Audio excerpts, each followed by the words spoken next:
আপনি কি ভেবে দেখেছেন এই ছোট একটি এসডি কার্ড কি করে আসলো? এর আবিষ্কারকে এটা কেমন করে বড় বড় কোম্পানিদের নাকানি সুবানি খাওয়ালো? এই ছোট একটি এসডি কার্ড কেমন করে পুরো মার্কেটটাকে দখল করে নিল? সোনির মতো কোম্পানি থাকার পরেও মার্কেটটাকে কি করে দখল করে নিল? এই রকম অজানা তথ্য জানা যাবে আজকের এই ভিডিওতে। তো চলুন বন্ধুরা, ভিডিওটি শুরু করি। সময়টা তখন 1980 সাল। এক বিজ্ঞানীর কারণে 2 থেকে 3 টন ওজনের মেশিন হয়ে গেল কয়েক মিলিগ্রাম।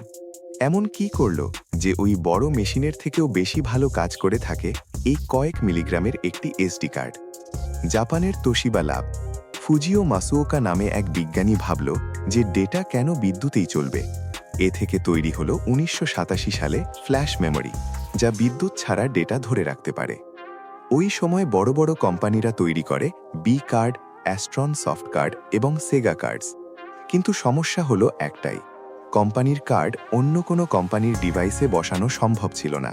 এতে সোনির কার্ড এলজিতে বসানো যেত না, আবার এলজির কার্ড সোনিতে বসানো যেত না। এছাড়াও রয়েছে মেমোরির শুরু। কার্ডগুলোতে এসর্যাম ছিল, এতে ব্যাটারিতে চার্জ ছিল ততদিন এর আয়ু ছিল ততদিন। ব্যাটারি চার্জ শেষ, এর আয়ু শেষ। এর আয়ু শেষ হয়ে গেলে যত স্মৃতি ছিল সব মুছে যেত। এই তথ্য মনে রাখার জন্য এই মেমোরিতে ছিল লিথিয়াম ব্যাটারি। 1994 সালে ডিজিটাল যুদ্ধ শুরু হয়।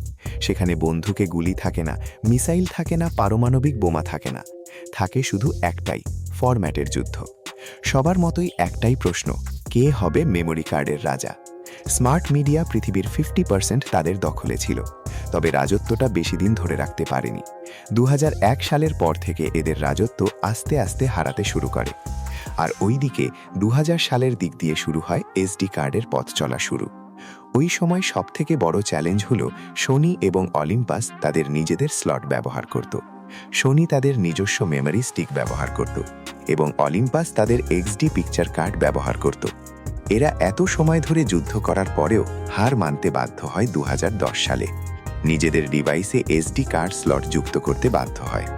2025 সালের এসেও এসডি কার্ডের বিকল্প আমাদের এখনও জানা নেই।